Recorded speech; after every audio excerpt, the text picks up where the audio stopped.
जी, तो सबसे पहले आपने टाइप करना है blogger.com।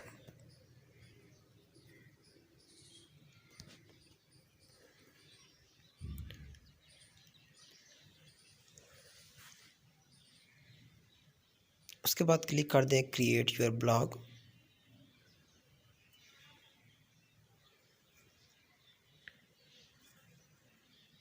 उसके बाद अकाउंट सेलेक्ट करें।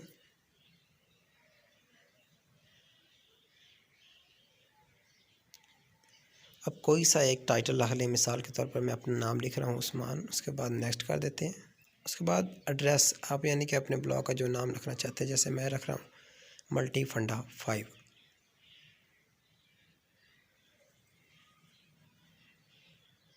नेक्स्ट करते हैं आप। उसके बाद डिस्प्ले नेम, वही टाइटल नेम या डिस्प्ले नेम सेम ही होता है, इधर भी उस्मान लिखते हैं। इसे आप बाद में चेंज भी कर सकते हैं। नेक्स्ट करें और फिनिश कर दें। इसके बाद आपका ब्लॉग क्रिएट हो चुका है। अब आप व्यू ब्लॉग पर क्लिक करके इसे चेक भी कर सकते हैं। व्यू ब्लॉग पर क्लिक करें।